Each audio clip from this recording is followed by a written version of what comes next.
Friends, hello and welcome on TechGuruSpeaks.com. Today I would like to talk about Java strings. Java strings are basically class objects and can be implemented using three classes. These classes are namely string, string buffer and string builder. A Java string is an instantiated object of the three classes mentioned just now. Unlike C, a Java string is not a character array and is not null terminated. String class is immutable, like once created and initialized, the string class objects cannot be modified on the same reference. String buffer, that is the second one of Java string family, is a mutable class, unlike the string class, which is immutable. The objects of string buffer class can be modified dynamically both in terms of its length and content. So there are some methods that will be used for updating the contents of a string created using string buffer class.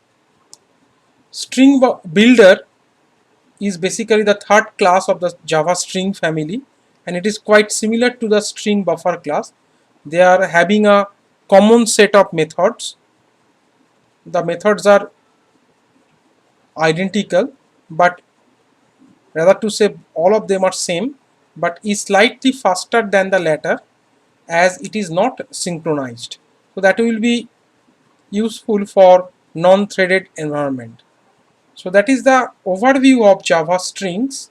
Now I'll be moving to the demonstration part, which will be done by using the NetBeans IDE, one of the most popular IDEs for Java programming. So let's move to the NetBeans IDE for program demonstration.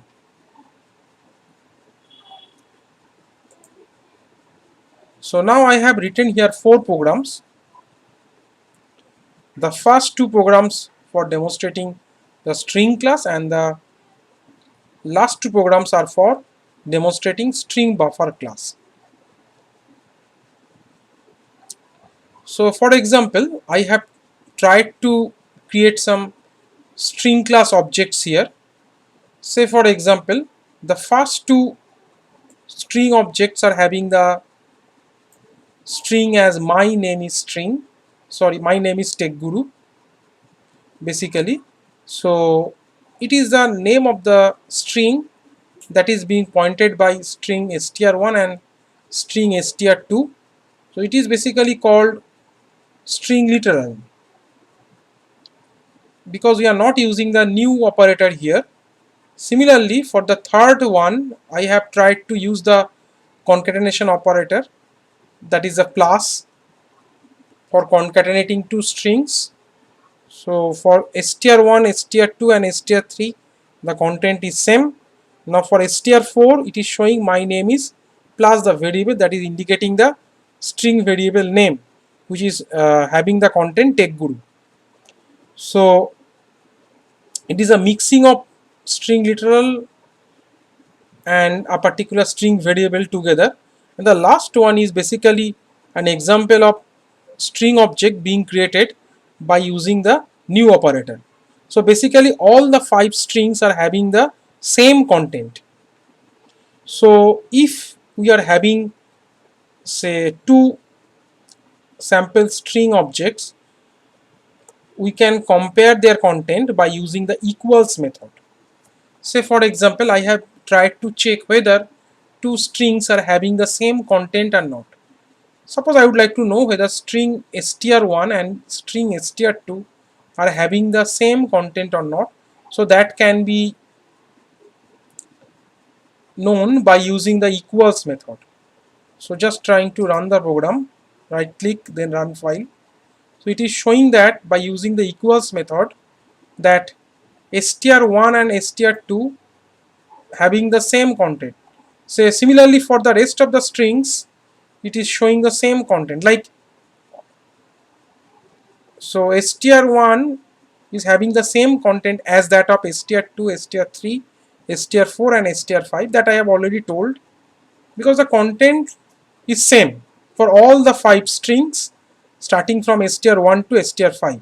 Now I would like to check whether their locations are same. I mean to say whether their memory locations are same or not. So that can be checked by using the double equal to operator.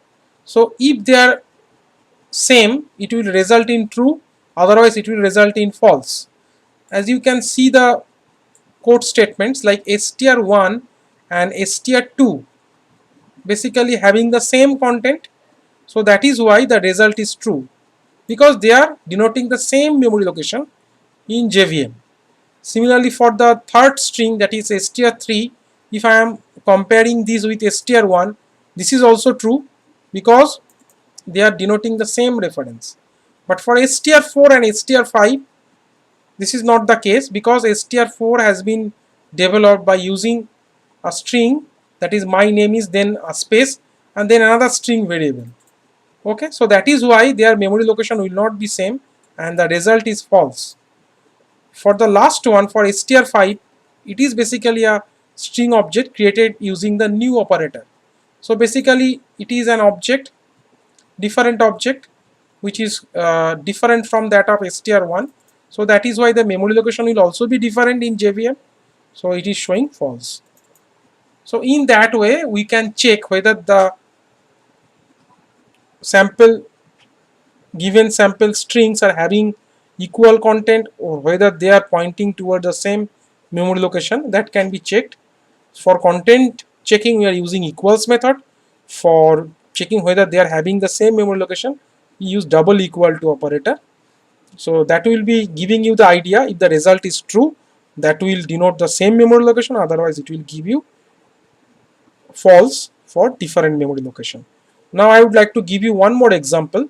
Like string objects can also be constructed from array of bytes, array of characters, and a simple string itself.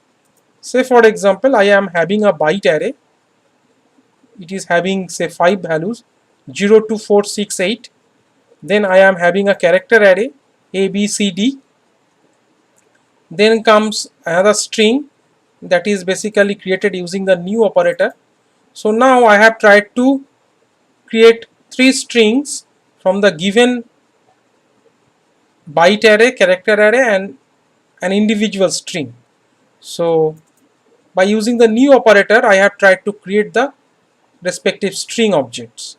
So all these are valid code statements since I have not faced any compile time error here. So in that way, string objects can also be constructed or developed from array of bytes, array of characters, or a particular individual string itself. So that is the idea I have tried to demonstrate. So I hope that you have understood the concept of this program.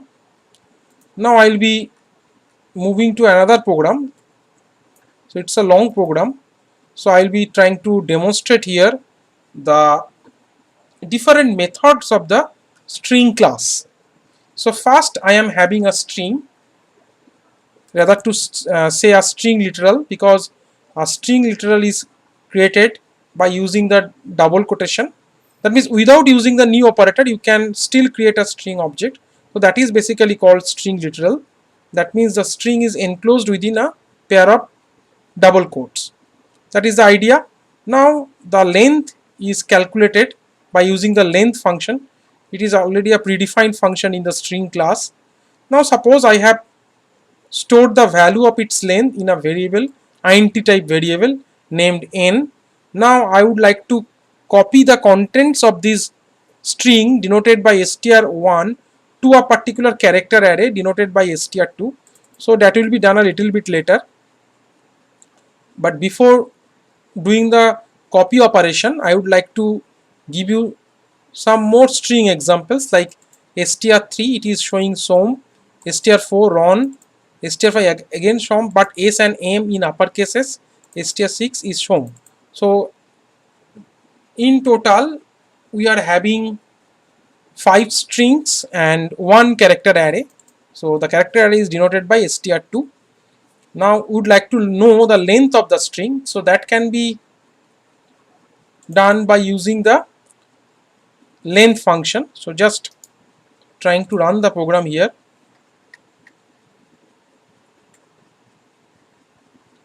So basically length of the string basically showing the value 14. So that means there are 4 characters including the white spaces. Now char at 3 position. So 0 is M, 1 is Y, 2 is white space. So n will be at position 3. That is why we have got here small n, that is n in lowercase. Now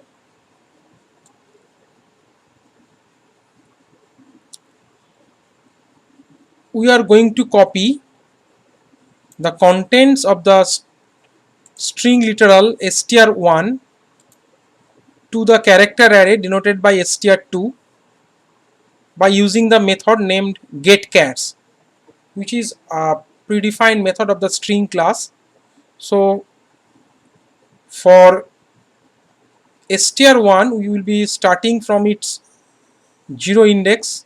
We will be taking n characters from it, I mean to say from str1.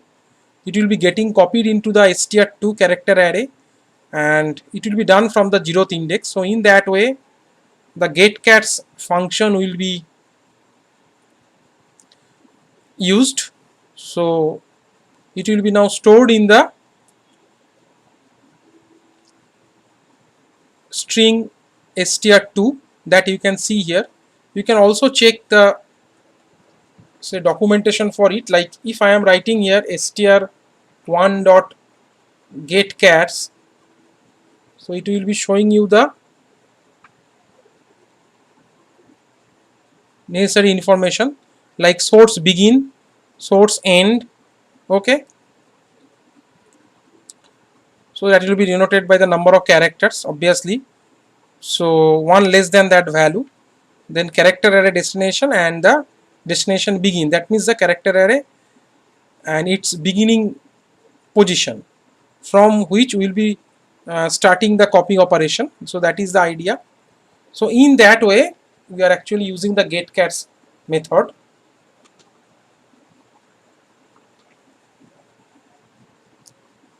So now it has been copied, so the content will be same. Now we are going to perform some comparison test. So there is a method named compare2. It is a string class method. So basically that will be performing a lexicographic comparison, like if they are having the same character value, that will be 0. So if the result becomes 0 after comparing all the characters in the string, so that means the strings are basically equal. And if there is any mismatch, like if it is less than 0 or greater than 0, so it will also be shown here. Okay, so based on the Unicode character of each of the character that I have taken here in these strings like str3 and str4, that will be making the comparison. So in that way SOM and RON, so alphabetically S is having a particular value in terms of Unicode that is higher than R, so that is why it will be showing greater than, that means str3 greater than str4, because we will be performing say alphabet wise comparison here.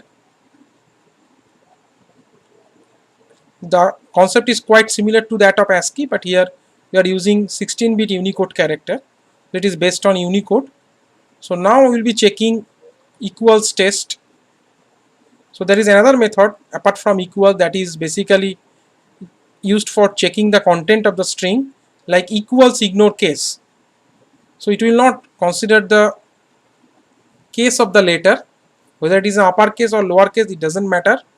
So that is for that reason, if I am to consider the comparison of string 3 and string 5, like though some of the alphabets are in uppercase letter, so it will be showing the result true, because It doesn't bother about the case of the letter, whether it is in uppercase or lowercase. So that is why str3 and str5 will be giving you the result true. For str3 and str6, str3 and str6, they are basically content wise equal, so that is why the result is true. For the next one, for str1 and str3, so they are basically different, they are having different content, so that is why the result is false, as you can see it here.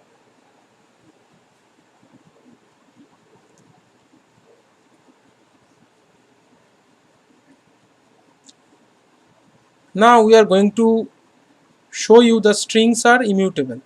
So suppose we have tried to perform some operations on the given string reference str5, like I have tried to make the alphabets uppercase, but if I am trying to print it after applying this operation, that means after applying this operation all of these should be in uppercase letters.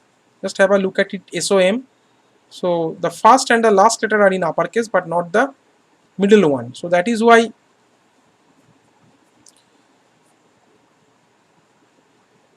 the string will be S in caps, then O in lowercase, then M in uppercase. So in that way it will be, say, shown. But after applying the two uppercase method, it's still showing the same content. That means what? Strings are immutable. Whether you are performing any kind of operation on the given string reference, that will not be modifying the content of the string. So that is string, that means the string objects are basically immutable. Now I have created another string reference variable temp, and I have tried to store the result of this operation to uppercase on the str5.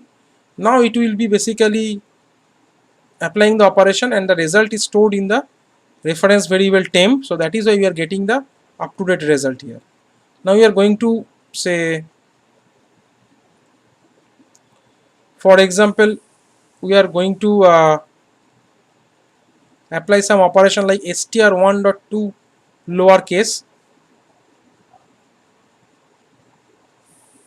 but as you can see it, like it is showing the same result as before. So that means string objects are immutable. But if you can store the intermediate result in some another variable, so that can be shown. But on the original string, if you are just trying to perform the operation, it will not be changing its content. So then we are performing concatenation operation. So concat is the name of the method. So str1.str4, just have a look at the result. So that will be showing you shomron, that is str1 is, my name is Shom, and str4 is Ron, so shomron, it will be arrayed with it. Just trying to show the result here only. So in that way different operations on a given string can be applied.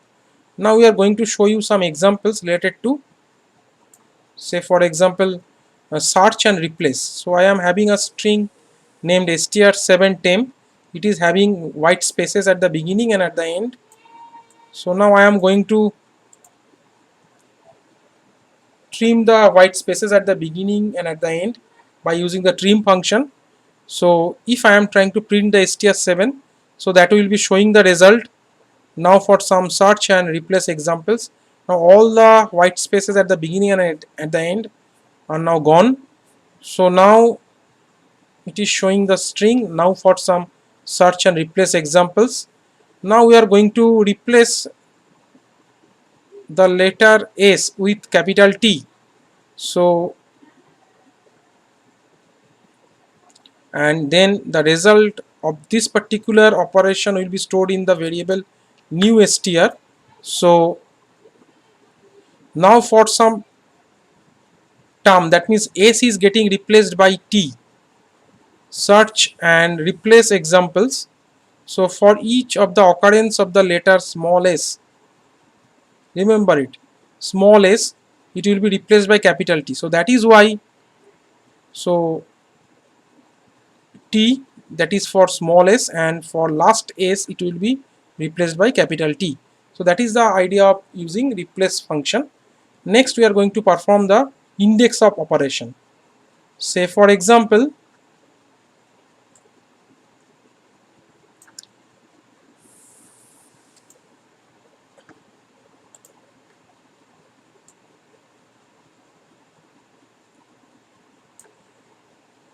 say we are going to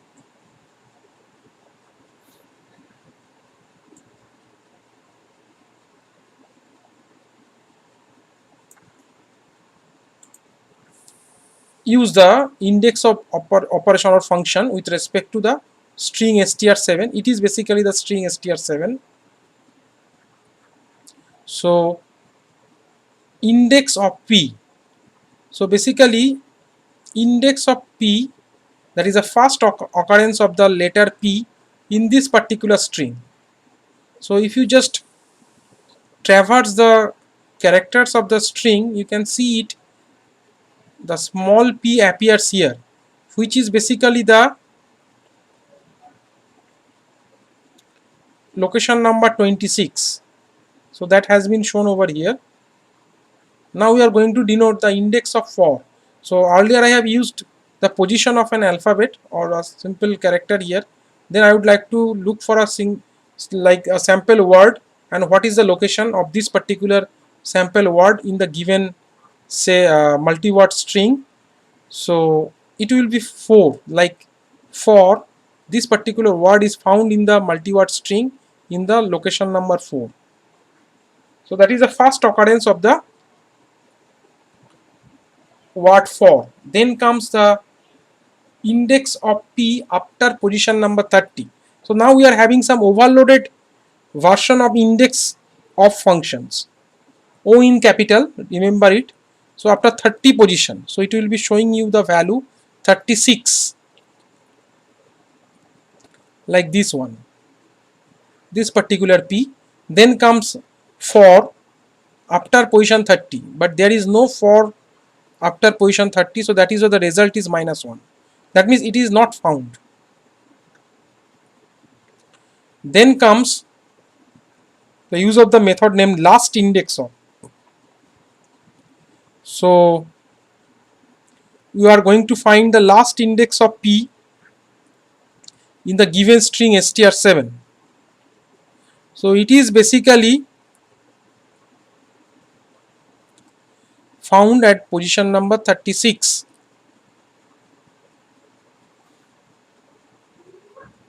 That is shown over here. Next comes last index of p, say after 4th position. So here it is not there, so basically it will be shown -1. Then comes after 38 position, it will be showing 36. So all these are different overloaded versions of the last index of method. Then the use of for, so after 10, so that is why it will be 4. So in that way all these are found, if it is there provided. If it is not found, the result will be -1. That indicates the non-availability of the particular character or particular word or after a particular position, rather to say. So now we are going to show you the substring operation on strings. So for substring operations on strings, we are having a string denoted by str8 that is named substring example. So if I am having two substring method versions, like overloaded versions of the substring method, so one is using the position, that is 5, from which to the end we are going to take a substring. Say for example substring operation on strings, so s0, u1, b2, s3, t4, so r is 5. So starting from the 5th position to the end, so that will be done here. So that is what the answer will be, ring under space example. So that is the idea, ring space example. Now next example, it is having another overloaded version of substring. So starting from 3, so what is the value at position 3? So it is basically capital S, because 0 1 2 S, so 3 4 5, so str, that will be the result. So up to 5th position, not taking the 6th position. So now I have tried to print the intermediate result, so that will be printed here. So that is the idea. So in that way, the methods of the string class are demonstrated. Next comes a string buffer. So basically it is a mutable class, that means all the objects created by using string buffer class can be modified in terms of length and content. So I have tried to create here 3 string objects using string buffer. First one is named strbuff1, then 2, then 3. So in that way I have tried to create 3 string objects using string buffer class, which is a mutable class. So just trying to run the program. So it is having a string as an argument, so it is having the length 8. For the next one, for strbuff2, so we have provided the capacity, which is basically 100, and for the third one we have not specified any capacity, so it will be assuming the default capacity. So these 3 are different overloads of the string buffer class constructor, remember it, because the constructor can also be overloaded like methods. That means the constructor overloading is being applied here. Now we are going to show you the content of the first object, so that is TechGuru. Now I would like to know about its capacity. So its capacity will be basically the default capacity added with the length of the string that is passed as an argument. So the default capacity being 16 and length being 8, 16 plus 8, 24. So that is the result we are getting here. For the second string buffer object, it is basically having the capacity value 100. For the third one, it is basically not mentioning any string or any capacity value, so it will be having default capacity, which is basically 16. Now I would like to use some of the methods which are basically common with respect to string class, like length and char at 2. So length will be 8, that I have already told, and char at 2 will be basically C, because 0 1 2, so that will be C. So it's a simple program for demonstrating the different overloaded constructors of the string buffer class. Now I would like to give you a little bit complicated example for the string buffer class, and it will be trying to demonstrate the different methods of the string buffer class. So it is an useful program in that sense. First, I am having a string buffer object named SB. So it is basically having the content object programming language. Yes. So object programming language is the content of this particular string created using string buffer class. So first I will be trying to run the program to show you the result step by step. Say object programming language, that is the content of the string buffer object, then the length will be 28 and capacity is basically 44. Why 44? The default capacity is 16 and 16 added with 28, that will give you the result 44. I hope you have understood the logic why you are getting the value of capacity as 44. Then we are going to access the characters in a string. For that to happen, I need a loop, for loop I have used here. So I is the loop control variable, so I equal to 0 to I less than sb dot length. So length is a function that will be giving you the length of the string itself. It is quite similar to the, actually it is same, basically the method is same for string and string buffer. And remember that it is not an array, it is basically a string, so we are using a function, not a field. Like for an array, say named error, you have to write here error dot length, so that is basically the runtime property, but here you are using a method that will be giving you the length of the string. So now we will be having say comma as the separator for individual characters. We are basically using the method char@. So in that way you can print all the characters present in the string buffer object denoted by SB. So it will be also pointing towards the white spaces in between.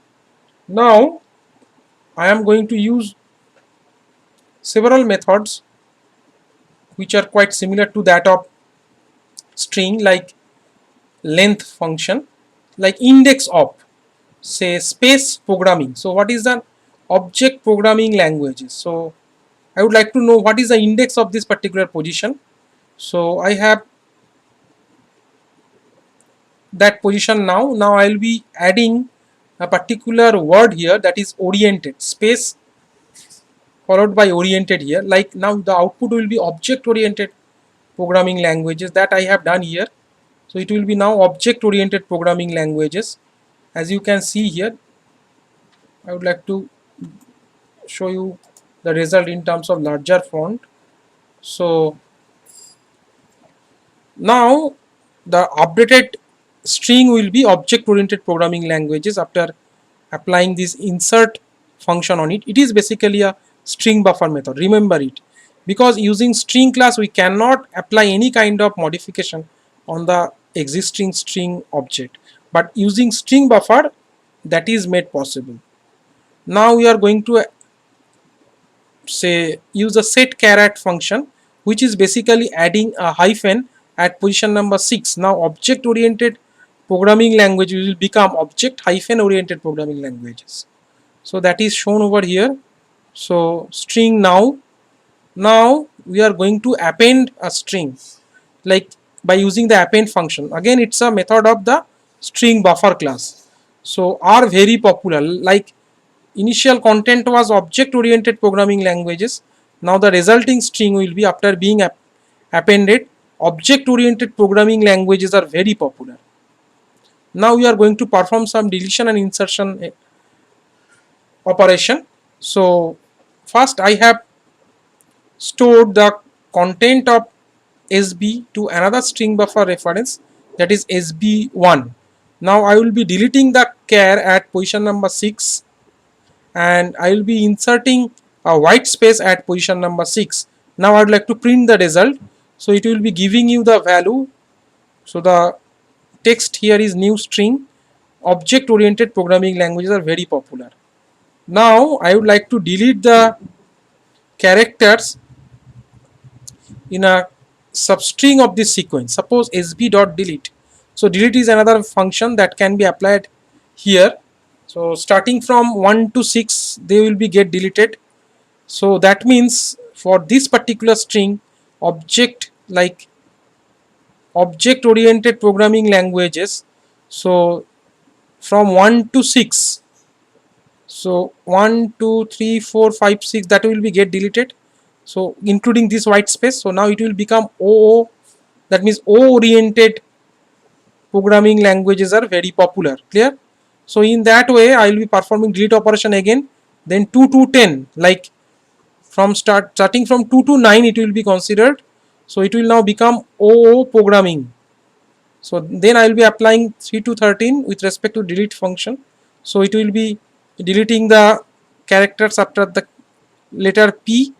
So it will now become OP. So up to this particular position it will be deleted. So deleted string, it will be shown over here. So it will be now OP languages are very popular. So that is the present content of the string buffer object denoted by SB. So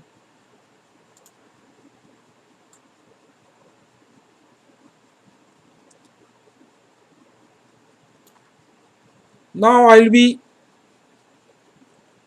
using the toString method on the given modified string buffer object SB. It is now having this content, like OOP languages are very popular. It is the present content of this string buffer object denoted by SB. So it is giving you the string representation of the object. So that means it can be stored in a string reference variable denoted by S. So that I have printed here. Now I have applied the reverse method on it. So it will be giving you the reverse string. The string has been reversed.